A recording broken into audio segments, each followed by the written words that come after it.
150 bucks. He gives her 150 bucks. Okay. And then now he's expecting sex. She's like, nah, you gotta, you gotta tip me. I'm not doing that for 150 bucks. So he doesn't understand, cause he's some fucking bumpkin and shit, some Confederate flag waving bumpkin, big motherfucker too. I wound up finding out later. And, basically, I guess he was on the balcony when we pulled up too. I didn't remember seeing him, but he saw us, cause I hear him, and now he's getting mad because he's not getting what he wants for the little 150 bucks for the 30 minutes or the hour or whatever. So he's like, go back to your nigger. Go back to your nigger. You fucking nigger pimp. I saw him with that nigger. Go back with your nigger. So I'm like, oh shit, it's about to go down, right? So I'm gearing up, you know what I'm saying? I'm getting ready to, go in there. I think I had another friend was with us too. And she was in the back seat or whatever. So I'm like, all right, I'm about to go in. So then right when I'm like getting out the car, I can hear like him hitting her, like he's hitting her. Now he's putting hands on her. So I rush up. She manages to unlock the door. I knock. She unlocks the door. Boom. You know what I'm saying? Hop up in that bitch. I got my pepper spray, right? So I run up and just put hands on this man for like 2 minutes straight. Like a straight one-sided boxing match. I'm whipping this fucking redneck's ass. Whipping him, whipping him, whipping him, whipping him, whipping him, right? This escort agency is crazy. And I'll tell you why in a minute. But I whip his ass. I lose my pistol, my 380, because I had a hoodie and I had it I had it in my hoodie. This shit is like one big pocket. So I guess in the melee, my shit flies out. But luckily, he's out for the count. Like he's knocked out and shit. I'm covered in blood, you know what I mean? I think I remember what I was wearing. I had like a Chicago Bears sweater with matching pants and like forgot what kind of shoes. But anyway, they're all bloody. I had to throw them all away. The whole outfit is like bloody, bloody, bloody. Get back to the office or whatever. It was in Central Phoenix. Get to the office. Oh my God, I heard what happened, yada, yada, yada. And, then the owner calls. She wants to speak to me. I'm like, hey, how you doing? Yada yada. Whoa. She's like, yeah, I heard what happened, but we need you to take some more calls. I said, really? I'm covered in blood. You got me fucked up. I'm not doing that. You know what I'm saying? And then she wound up finally she understood, I guess. So I got to go home. And yeah. That escort agency was crazy. That's what, as I mentioned earlier, some of them, they want you to paint the town and kind of just get a call and go. This one, they had a room for the drivers and they had a separate room for the escorts. So it was weird as hell. So it would be a bunch of, dudes in one room, a bunch of escorts in the other room, and they didn't really want you mingling like that.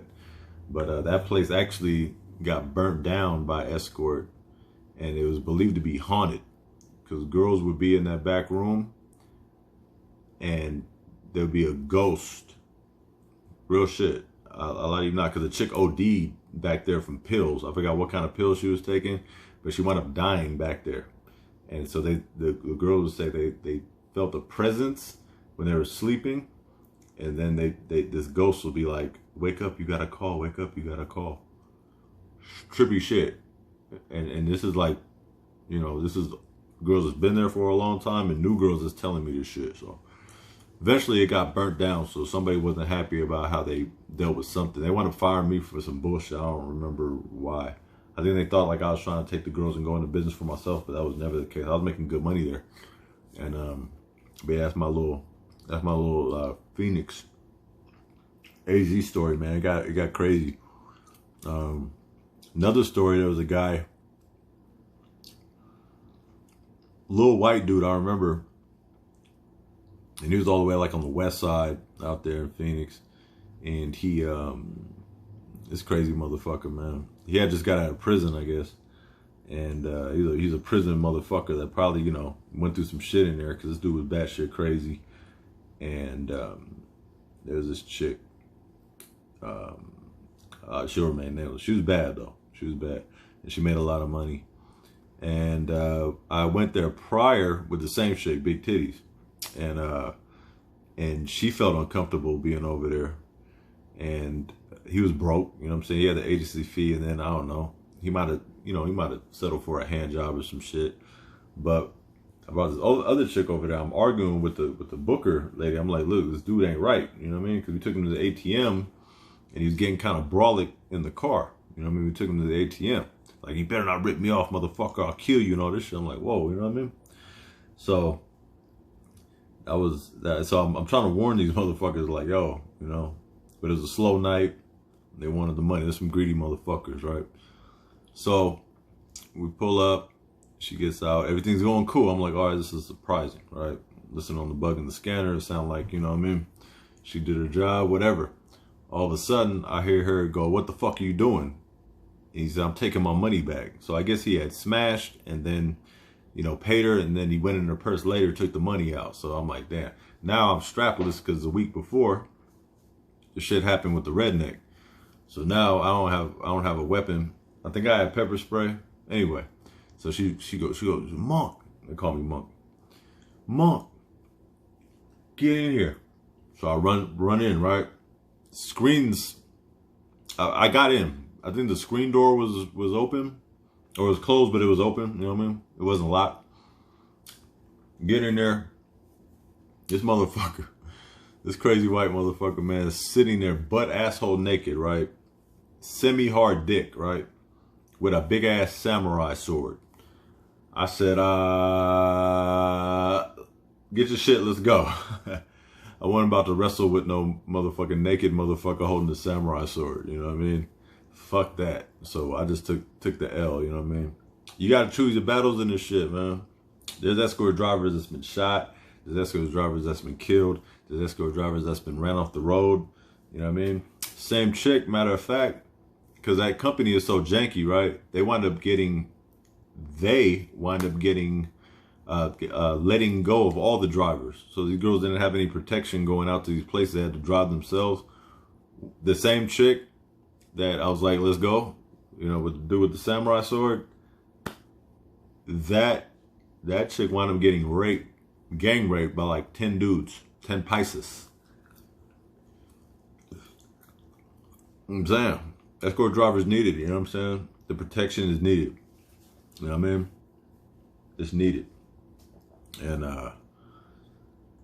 LA stories. Let's see if I got any LA stories. Yeah, I got LA stories. Skid Row. I done took chicks to hotels in Skid Row where you have to fucking, not hotels, but like living residences where you got a goddamn, it's like SSI motherfuckers or whatever, and you gotta show your ID just to go upstairs type shit. You know what I mean? So, you know, girls go up there, these dudes get their SSI checks, you know what I mean, want to ask for fun, you know what I mean? So, like, escorts coming back telling me, like, yo, man, this motherfucker was jerking off, fucking blowing crack smoke in my face type shit, and all that weird ass shit. Like, damn, really? Like, yeah. You know what I mean? So, that, yeah, those were some wild ones. Yeah, we went everywhere. There's this, you know, rich dudes that weird shit. Like, they want girls to shit on them and piss on them and all that weirdo shit. There was that shit. Escorts hitting dudes with the strap on, you know what I mean?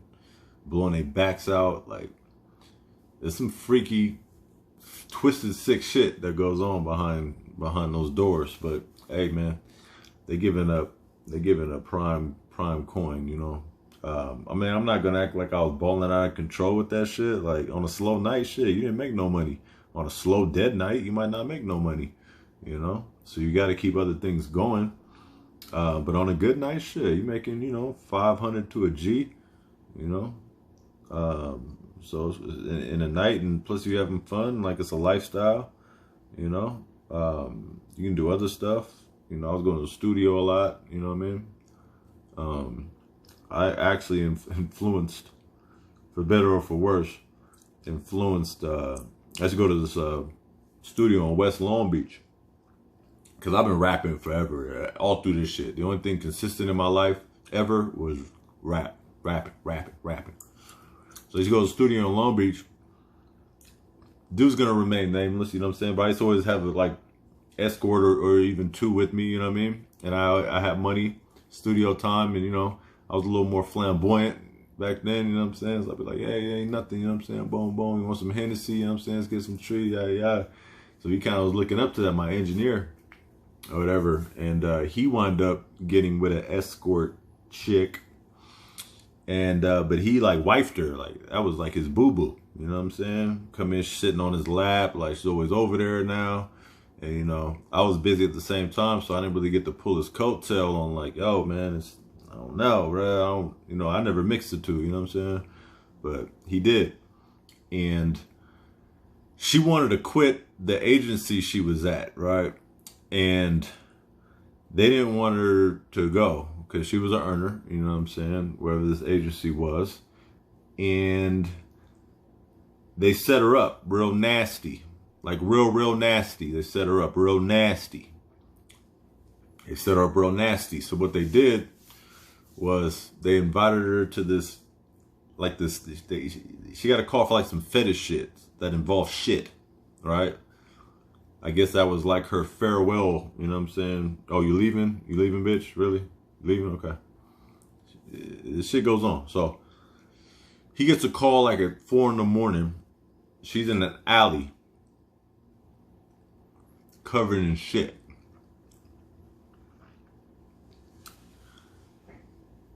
He was already a hothead. This dude was a hothead. He was a square, but he was a hothead.